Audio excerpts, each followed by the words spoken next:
Okay, we are speaking to Art Jetter Sr. It's October 18th, 2006, at the Durham Western Heritage Museum in Omaha, Nebraska. Mr. Jetter, would you please share your story with us? Well, after enlisting in the Air Corps on my 21st birthday in the spring of '42, I received orders to report about 6 months later to Santa Ana, California for pre-flight training. After the pre-flight training, which lasted about 6 weeks, I learned to fly a number of different aircraft. The training sites for each plane was different. The next step after pre-flight was to primary training, where we trained in flying Stearman airplanes at Thunderbird Air Base near Phoenix, Arizona. We next trained on the B-15s at Taft, California near Bakersfield.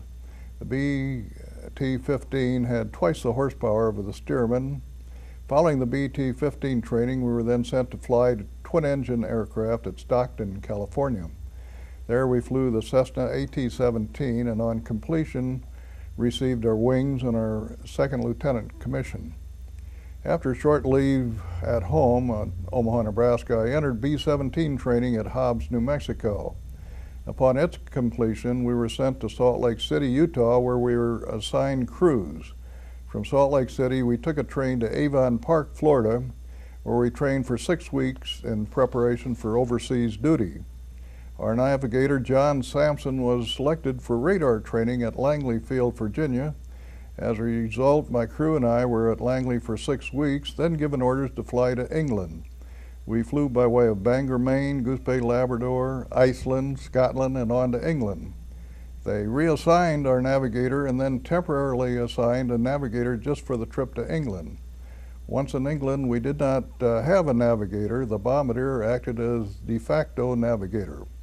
Unfortunately, John Sampson was killed in his first mission. We were on the same mission, but with a different bomb group. Our crew was assigned to the 401st Bomb Group of the 8th Air Force in Deanthorpe, England. Our tour of duty when we started flying our mission was to be at a total of 25 missions, but after D-Day, this was changed to 30 and then 35 in short order. We were given credit for one extra mission, so in effect, our required total became 34.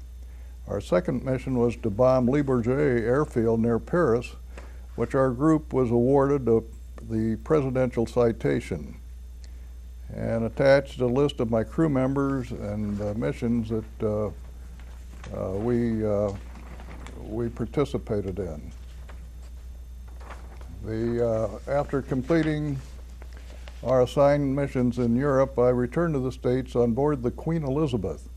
The ship docked in New York City. After a short leave in Omaha, I was ordered to Santa Ana, California, and then to Hobbs, New Mexico.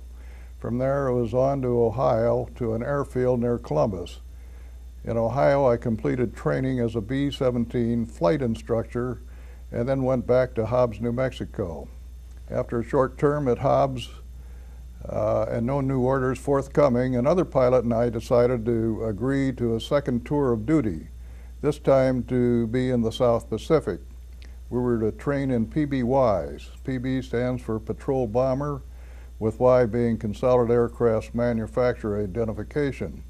It could be equipped with depth charges, bombs, torpedoes, and 50 caliber machine guns, and was one of the most widely in use multi-role aircraft in World War II. The Air Force was taking the PBYs from the Navy duty in the South Pacific. For this training, we went to Corpus Christi, Texas. After a couple of months of training on the PBYs, we were sent to Biloxi, Mississippi for an 8-week course in preparation to go to the South Pacific. Fortunately, the war ended in the 7th week, and shortly thereafter, I was sent to Lincoln, Nebraska to be discharged. So are there any other questions you might have? Yes. What was your most memorable experience? Do you have one that really stands out in your mind? Oh, boy. Well, I guess it depends on where you were. When we were at Thunderbird training in Stearman's, which was the first plane, and really were just pretty raw guys. We had an instructor who was taking care of 6 student pilots. And one day I was flying with him and we landed, and one of the other students came up and said that John was flying and there were P-40s training at a Luke Air Base nearby, and it went right through his plane, and he was killed instantly. This at that time was a big event for me, and we were close, all close. The students were all close, and it was very disturbing. Other than that, I guess I don't know of any other thing that stood out.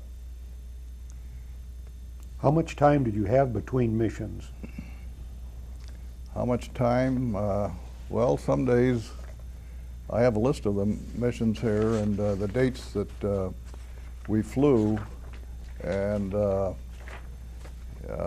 they were, some days would be, well, here like 3 days, 5 days, 1 day. So it all varied. I mean, we were, depending upon where they were, the time, and what the weather was. I mean, all those factors took part of it.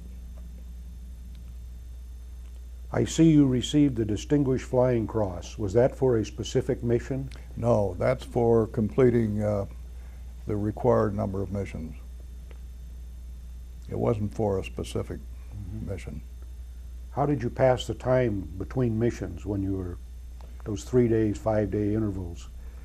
Well, depending upon how much time we had, and we would be able to have leave times, and then we'd go into London, or we did, my co-pilot and I went up to and stayed up at Scotland.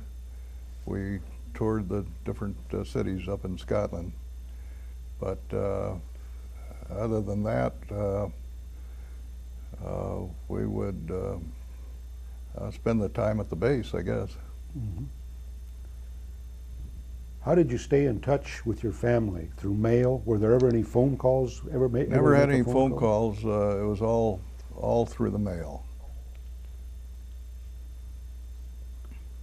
Your ride back on the Queen Elizabeth, was that a pleasant experience? Yeah, the Queen Elizabeth, and they had it changed over to a troop type ship, but it was a that was a great experience. And at that time, they tell us that there were U-boats still in the area, and then I know that they went down. We boarded up in Scotland and went down to by way of Spain and then cut across. And I guess it was to outmaneuver the U-boats, but that's all hearsay. What did you do when you first were released from the service, the first days and weeks? Well, when I was first released, I came home, and at that time I had my brother-in-law was in South Dakota, and he was secretary of a gas company, and I got a job with him for a while where I would, if they wanted to go to a city, I would evaluate the homes in that city. I'm putting down A, B, and C as far as their capacity for gas. So I did that for a while, and after that I went to the University of Nebraska in Lincoln and graduated from there. I had gone to the University of Nebraska at Omaha prior to the war, and then I've got so many credits for being a pilot, and then so I graduated in 2 years. Very good. And then what did you go on into your career? Then after that, well, I met my wife in college. We got married and had ended up having 6 sons, and I worked for a while with a fertilizer company, and I had friends in there, and I was a division sales manager for this company. And after I decided to change professions and went into being a stockbroker, and that's what I ended up doing for my lifetime. Very good. How did your experience contribute to your thinking about military service for a young man today? Well, I think basically I liked the military. It has a lot of advantages. At the time of my life, I was glad to get out, but I enjoyed my time in the service. Do you still have contact with some of your buddies from your days in the service? Yes, and I brought a booklet along that our bomb group sends these issues out. This is called Poop from the Group, and on this one, they highlight. This happens to be my crew that they highlighted this time, but they're very, very good at sending out information, and they have reunions every year. And one year, well, we went back to our base in England one year on one of these reunions, and they did a wonderful job. And we went back to our base, and we were, I think, 2 busloads full of people the military people that were there during the war, plus the wives.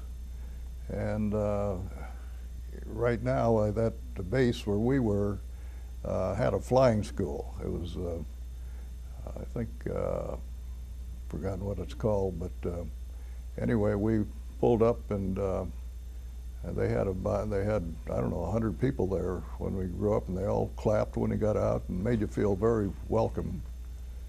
But it was a nice experience, and they had one meeting here in Omaha, and my crew came back for that. And so we do keep in touch, and it's I don't think all of the groups do this, but this group is very they've been together for quite some time now. Great. It sounds like they're pretty well attended then. Yes. Yeah, they do a good job. How did you like being a trainer to train new pilots? Training? Yeah. Where I went through instructor school. Mm-hmm. Well, I ended up where I didn't put that to use. Oh, okay. Because I was sent back to Hobbs, and at that time I assumed that I would be then instructing new pilots that came along. But at that time it wasn't forthcoming, and so we decided to go to, another pilot and I decided to go to this training that the Army was taking over from the Navy in the South Pacific. And so we trained in the PBYs, which was a new experience because we're landing on water, and those were twin-engine planes, a little bit different.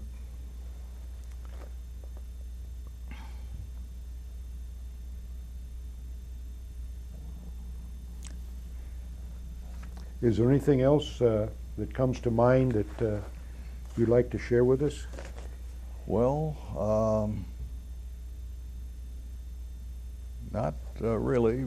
I have my oldest son here who served in Vietnam. He was a helicopter pilot, a pilot, flew over 1,000 missions in Vietnam, and I think he enjoyed his experience, and their group continues to get together. They have reunions. I went back to his reunion last year with his son also, so the three of us went back, and I met his commanding officer and other people that he had flown with. So it was a nice affair. Well, it sounds like the country is indebted to the Jeter family. Thank you for what you did. Well, both of thank you. It's never going to happen to you. It's going to happen to the other guy.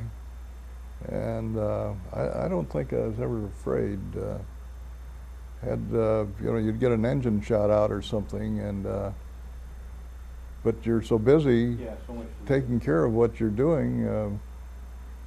Why you don't have time to. What about after you landed? Did you think about it then after you landed?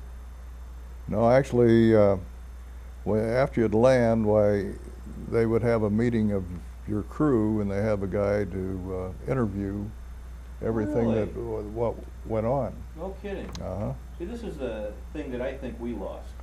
Because we had all these missions, so we'd go, you come back, you just write down had a mission, then you go back and do something else, or go on another mission, or. And No, I told Larry McKay, I said, you know, where we really screwed up is we didn't have any after-action reports to speak of. I said that my dad's bomb group, they've got a website that tells you everything you ever want to know about anything. Yeah, they would meet. You would meet, and they'd ask you questions, and anything that would come up, you'd tell what happened on the mission. Now, this is going on, you're doing this all around the country. I mean, these guys are. Yeah, they're doing it all over, and there are many. Was that memorable or not memorable? Oh, yeah, we'd complain about spam and that kind of stuff all the time, but I guess, you know, it's as good as you could expect.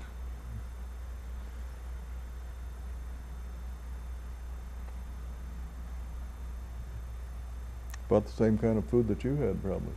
I had C rations. You had K rations, I think. Well, you probably didn't eat rations. Did you take food in the plane? No. We had, Well, they'd give you, you have pockets on your flight suit, and you'd have like candy bars and oh, really? I've forgotten everything. You'd have a lot of stuff that you just jam in your pockets. No, we could only fly. How long could you stay airborne? Like 12 hours or longer? No, I'd say the average mission was like 8 hours. Because our average mission was an hour and 15 minutes. Mm-hmm. Because we couldn't, either, you had a trade-off. You can either carry ammunition or fuel. And our weight limit was 12,000 pounds, so we would load it full of ammunition and then put as much fuel on as possible to still be able to take off. I remember one mission, I think we were bombing Bordeaux, France, and then the weather socked in, and on the way back, the whole group flew right over you could see the prop wash, the water coming up. And we got to England, and you know, you're flying formation, and it started, the rain and everything was coming down.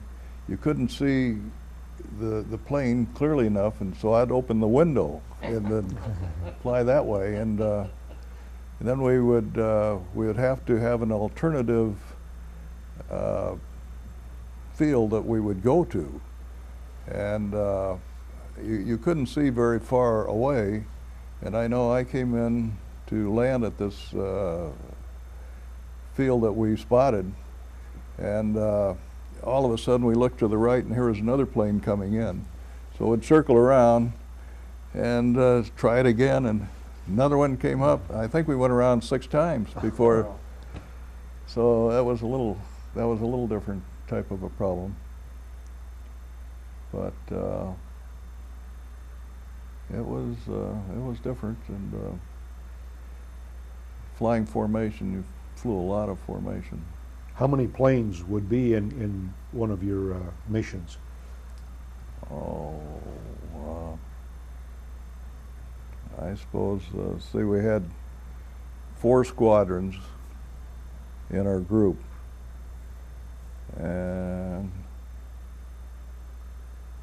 I don't know, 60 maybe? I don't know, I've forgotten. Did you have fighter escorts when you got over enemy territory? Yeah. We first had P-47s and then P-51s. I thought they didn't go all the way with They, I think that they didn't at first, but then they got so that they had extra tanks Oh. on the wing tanks. And yeah, so they would be there. But if you're flying now, what they're saying is that I'd fly into the flak. You'd, if you were towards the end of you were like a tail end Charlie, then you can have, there's a flak gun that would be shooting at you, and if you fly into the flak, why then, by the time you got there, why it was gone, and then the next pop would be over here because they'd be trying to track you, and that's what this guy was talking about, and that did work. Somebody told me to do that in the States, and so I tried that right away, and it worked. Very good. Well, I suppose we ought to get out of here, it. All right. Well, thanks again. huh? Okay.